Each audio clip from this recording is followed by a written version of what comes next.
Costa Rica and Washington are the places I have flown the most. Both of them has big trees.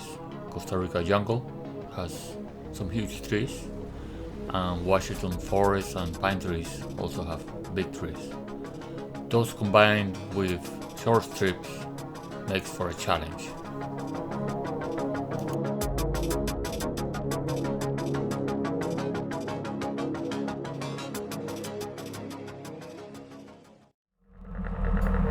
Landing over obstacles is not always a group of trees or a fence.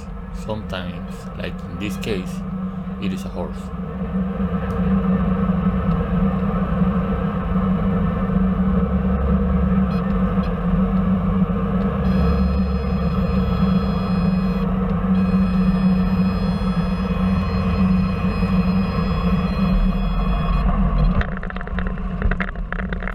I flew over the horse, and once I was clear of danger, I landed.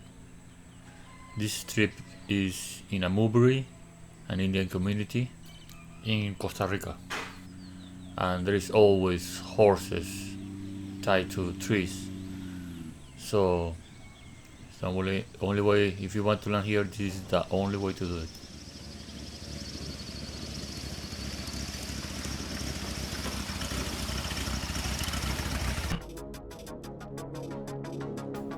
This is Sirena in Corcovado National Park in Costa Rica. Big trees on the approach towards the ocean. It's a rough strip and quite short. What you will notice in these landings is that I never point the nose down. I don't want to gain more speed, so I keep it nose up and control the descent with throttle.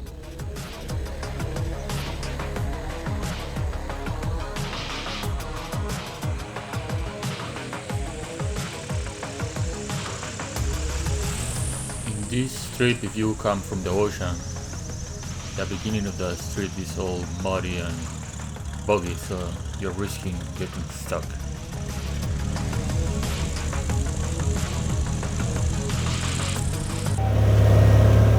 One of the challenges of this strip is that it's very difficult to find in the dense jungle. So from the start, when looking for it, I'm coming slow. Once I see it, as my approach is kind of a dogleg to take advantage of the lower trees on the right side.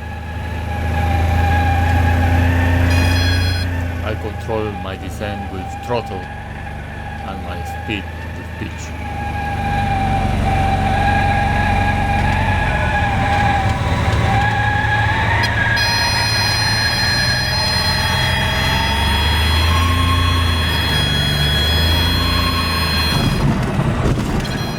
Challenge of this strip is that it is very narrow.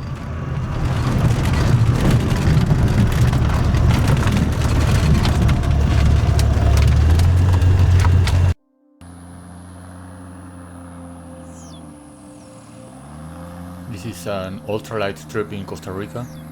It has power lines and big palm trees on one end.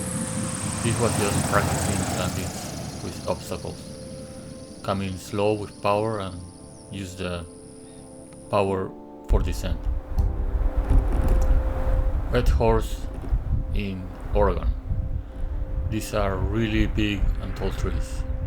I did slip to increase the descent rate and the strength at the end.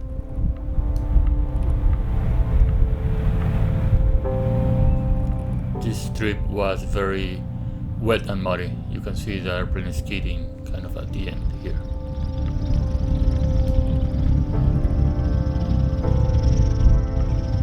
This is Red Horse again from the cockpit.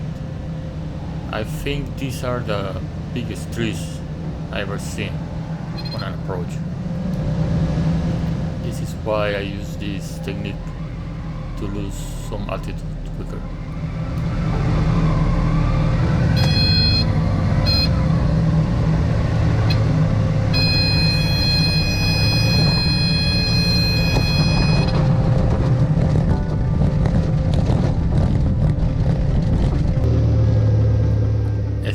parking in Washington.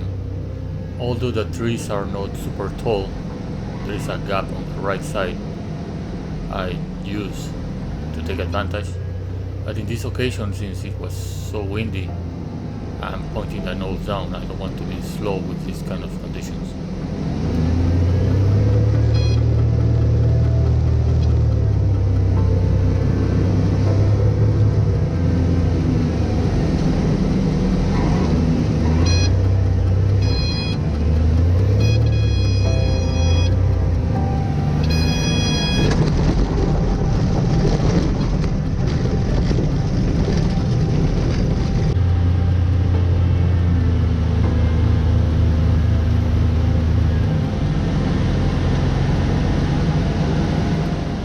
Travel bar has a bridge before the landing point.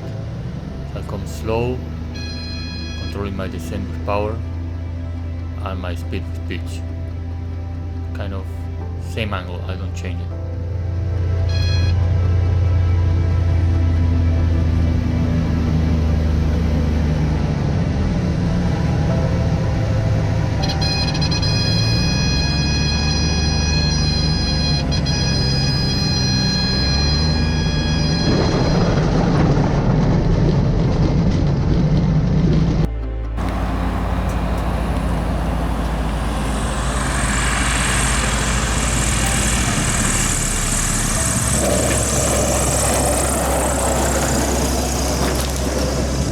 Obstacle doesn't have to be big to be important.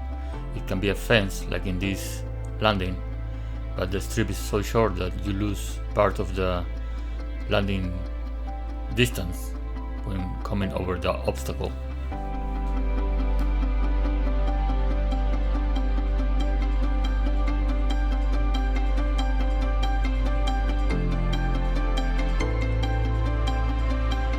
This kind of obstacle, like this fence, I try to keep my eye on the obstacle all the way to the landing.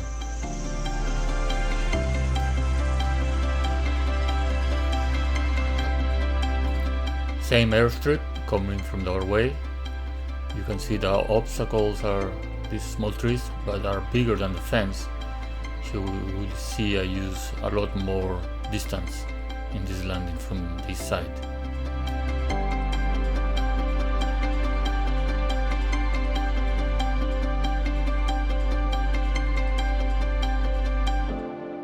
This strip is called Beagles, it's in Washington and is 850 feet long.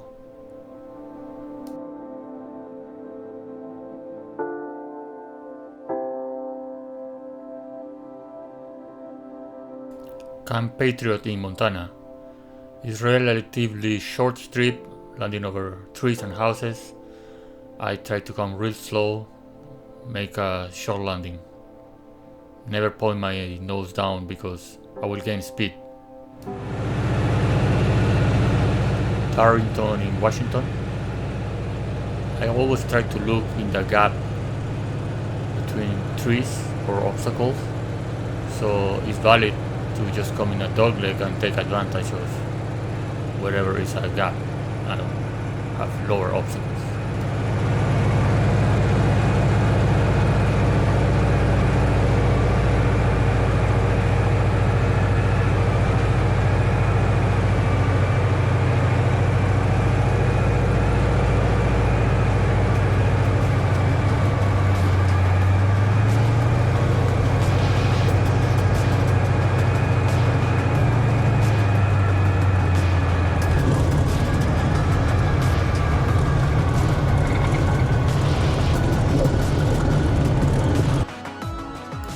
This landing in Titan, Washington, coming from the mountains. I'm using the gap in the trees and a dogleg for landing.